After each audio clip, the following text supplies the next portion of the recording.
brought to you by Silver Pumps and Motors. Top quality और consistent performance के लिए सिर्फ सिल्वर पंप्स नाम याद रखना। సాగర తీరంలో రాజకీయాలు రసవత్రంగా సాగుతున్నాయి. Greater Visakha municipal corporation mayor పై అవిశ్వాసంతో పాలిటిక్స్ హీటెక్కిపోయాయి. ఒకవైపు వైసీపీ, ఇంకొక వైపు టీడీపీ క్యాంప్ రాజకీయాలకు తెరలేపాయి.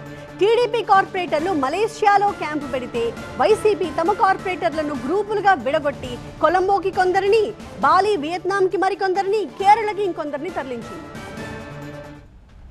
ఆంధ్రప్రదేశ్లోనే అతిపెద్ద మున్సిపల్ కార్పొరేషన్ విశాఖ మున్సిపాలిటీపై జెండా పాతేందుకు కూటమి శరవేగంగా పావులు కదుపుతోంది.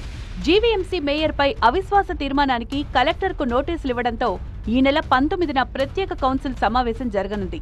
దీంతో అప్రమత్తమైన వైసీపీ కూటమిని తిప్పికొట్టేందుకు వ్యూహరచన చేస్తోంది. గ్రేటర్ విశాఖ మున్సిపల్ కార్పొరేషన్లో 98 మంది సభ్యులున్నారు. వారిలో ఒకరు రాజీనామా చేసి ప్రస్తుత విశాఖ సౌత్ ఎమ్మెల్యేగా గెలిచారు. దీంతో 97 మంది సభ్యులు మిగిలారు. 14 మంది ఎక్స్ అఫీషియో సభ్యులతో కలిపి జీవీఎంసీలో 111 మంది సభ్యులయ్యారు. వారిలో మిత్రపక్షాలైన టీడీపీ, జనసేన, బీజేపీ కలుపుకుని కూటమి సంఖ్యాబలం 70 మంది ఉన్నారని ఆ పార్టీలు చెప్పుకుంటున్నాయి. వారితో పాటు సిపిఐ కార్పొరేటర్ స్టాలిన్, వైసీపీకి రాజీనామా చేసిన భీమిలి మాజీ ఎమ్మెల్యే అవంతి శ్రీనివాసరావు కుమార్తె ప్రియాంక కూడా తమ వైపే ఉన్నారని కూటమి నమ్ముతోంది. మేయర్పై అవిశ్వాసానికి అవసరమైన 74 మంది సభ్యుల మద్దతు తమకుందని భావిస్తోంది కూటమి. 34 మంది కార్పొరేటర్లు, 3 ఎక్స్ అఫీషియో సభ్యులతో కలిపి తమకు 36 మంది సభ్యులున్నారని వైసీపీ చెప్తోంది. కూటమిలో ఉన్న కొందరు కార్పొరేటర్లు తమతో టచ్ లో ఉన్నారని నమ్ముతోంది. ముందుగా వైసీపీ కార్పొరేటర్లను బెంగళూరు క్యాంపుకు తరలించింది వైసీపీ. అక్కడి నుంచి కొందరిని కొలంబోకు, బాలి, వియత్నాంకు తరలించినట్లు సమాచారం. పాస్పోర్ట్ లేని వారిని కేరళకు పంపినట్లు తెలుస్తోంది. జనసేన క్యాంపు రాజకీయాలకు దూరంగా ఉండగా టీడీపీ తమ కార్పొరేటర్లను క్యాంపనుకు తరలించింది. 26 మంది కార్పొరేటర్స్ ను టీడీపీ మలేషియాకు పంపింది.